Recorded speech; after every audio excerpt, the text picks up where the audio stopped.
Hello, in this video we'll be seeing how to interface the HC SR04 ultrasonic sensor with the Raspberry Pi board and send the values to the ThingSpeak cloud through the channel which we'll be creating for the sensor. So an ultrasonic sensor works by sending sound waves from the transmitter which bounce off from an object or a target placed at a distance from it and then return to the receiver. So with this mechanism we could determine how far an object is placed by the time it takes for the sound waves to get back to the sensor. So in here one of them would be acting as a transmitter and the other as a receiver. So the sensor has got 4 pins. There is a VCC, trigger, the echo and the ground pin. VCC would be the power pin which would be connecting to 5V pin of the Raspberry Pi. The trigger pin, that is the output of the board. So we'll be sending the output signal to this trigger pin of the sensor module. This generates the sound from the transmitter and the echo pin waits for the receiver to capture the sound waves back. Based on the signal transmitting from the transmitter and then bounce off from the object and receive at the receiver, the time is being recorded in between the activity, and based on that we could determine the distance in between the object and the sensor. So the echo pin here would be the pin that we would be assessing on transmitting the signal. So the echo pin has got resistors connected to it, a 1K resistor connecting from the echo pin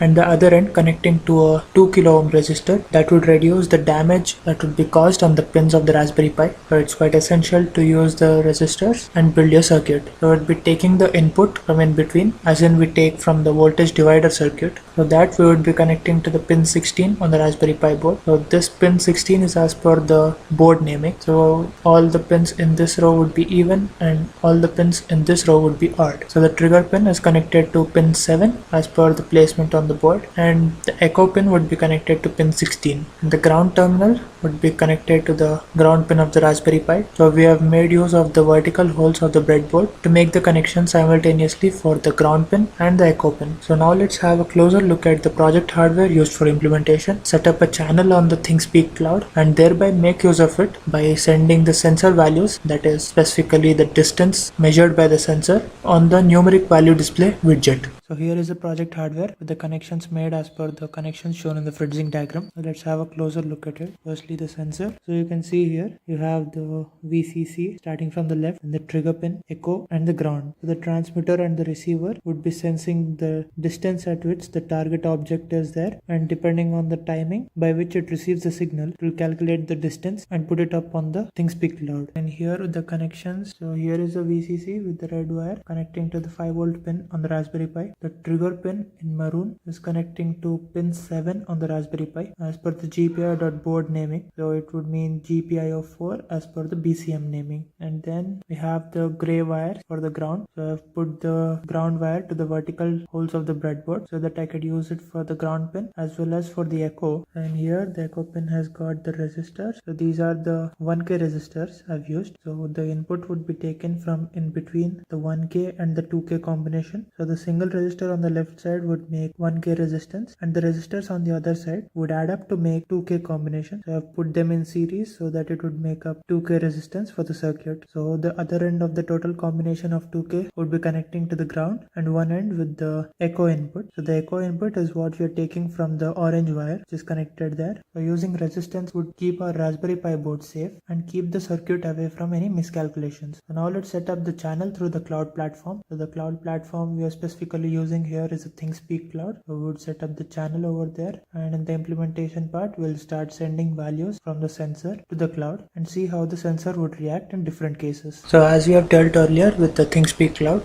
you just need to create an account on the ThingSpeak cloud using your MathWorks account itself, and here we could create a new channel and fill up the names and fields required for implementing the project. So once that is done, you could see have 3 channels in here. So the one which I previously used was the smart lighting system. So now I have created a new channel here. It is HC SR04 Ultrasonic. So this is for the ultrasonic sensor. Click it and I view the page of the channel now. So it has got the channel ID, author and all that information which I have given at the description part while setting up the channel. Coming to the channel stats, I've included a display value widget. So you could add your widgets from here. So click add widgets. You could see you have 3 different widgets in here. The gauge or the numeric display display or the lamp indicator. You select the numeric display and then click next. You would see the configuration of the widget parameters. So in here you can give a name for your widget. I've given it as distance in this place, and the field, as I'm using only one field, only one would show up here, and the update interval is a minimum of 15 seconds. So you need to wait for every 15 seconds to have an update on the values. On the units, so now it's centimeters, and the data type could be an integer or a decimal. I've chosen decimal here with the decimal places of 2. So once this is done, you could just create it. Because I've already got one in here, I'll cancel and get back to the one here.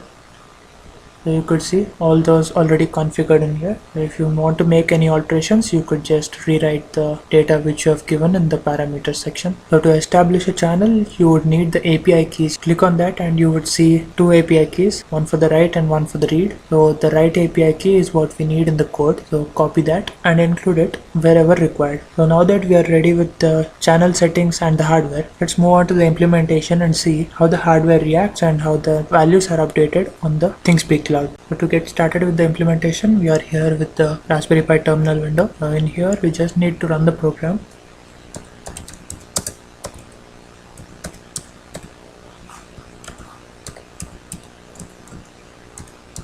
So once the program starts running, you can see the value coming up there now. So here's the setup back again. So as you can see on the ThingSpeak cloud, we are able to put up the value. The distance is getting updated every 15 seconds now. So this is the distance at which it's detecting an object. So let's test it with the near one. So I'll try to put my hand as an obstruction. So let's see how it reacts. I need to wait for 15 seconds. So there you go. It's 8.13 now. The distance has reduced. I'm going closer. Let's see. So the distance has decreased little more. So now I remove obstruction and wait for it to react now. So there you go, back into the 30s. There's no obstruction detected until 37 centimeters, not 39. So in this way we are able to put up the ultrasonic sensors value, that is particularly the distance in centimeters, onto the ThingSpeak cloud. So now let's check out the code on how we are doing it. So here we are with the main code file. Let's start understanding it step by step. So at first we import the rpi.gpio as GPIO. This is for declaring the modes in which the pins work. And next we use the URL lib2 for dealing with URLs in the code. And then we import the time module to include the delay. So once that is done, we move into dealing with the API keys. At first we write a myAPI variable.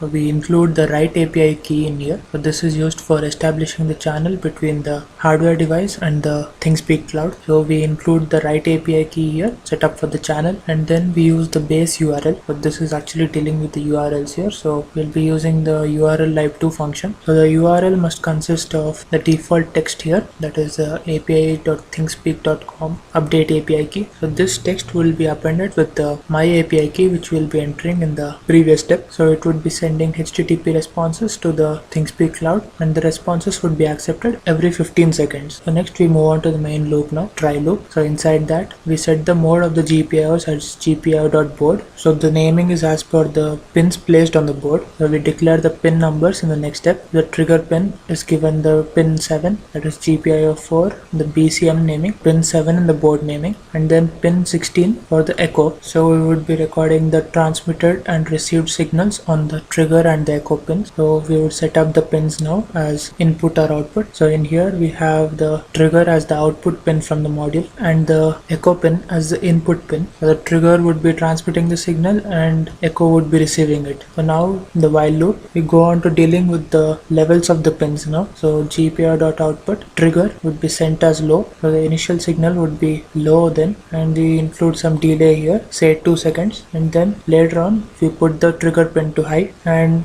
give it a delay of 10 microseconds. So this is all dealing with the rise time and the fall time of the signal. So once that is done, we move the pin to low again, and from there on, whenever the target is detected, that is the echo pin has a signal on it, we would apply some cases, and then based on the value of the pin we would assess the condition, and then we make the calculations for the distance. For the first case is the input being 0, so that indicates the start time. So when the trigger pin has sent the signal and the input is still low, so that is all recording the time now. So the start time, so whenever the echo pin detects 1, so it would indicate the end time now. So the pulse duration is calculated with the difference in between the end time and the start time multiplied by 0.5, that is for the signal to travel at first towards the target and then get reflected from the target again. And then once this is done, we would calculate the distance now. So the distance is given by the formula pulse duration into 17150. So 17150 is the speed of sound, so that multiplied with the duration. So this formula would give the distance up to which the target is placed from the sensor. So we round it off to 2 places now. So we use the round function with the number 2 here after the value which needs to be rounded is placed. So we would be getting this value in centimeters now. So if you want to convert it into inches, you could do it by dividing the value simply with 2.54. So once that is done, our target is to send the value to the ThingSpeak cloud. So we use the URL live function here. So the URL live, we open the URL and navigate to the corresponding HTTP page associated with the base URL, and there we put in the value, that is the distance value here. We would be using only one field on the ThingSpeak cloud, so we would include the field 1 text associated with %f, that is for incorporating the float value in the string. So this completes the HTTP response for sending values onto the ThingSpeak cloud now. So whenever that value has been sent to the cloud, we will have to close the connection, and then whenever a keyboard interrupt is given, we have this specific text being printed on the terminal. So finally we clean up the GPI opens, so there are no garbage values whenever the GPI open is used again and again. So this makes up the complete structure for the code. So in this video you have learned how to interface the ultrasonic sensor with the Raspberry Pi board, and then detect the distances at which the objects are placed and send the corresponding value to the ThingSpeak cloud. So with these basics about the sensor, you could use it in different ways in your projects and take your project to the next level.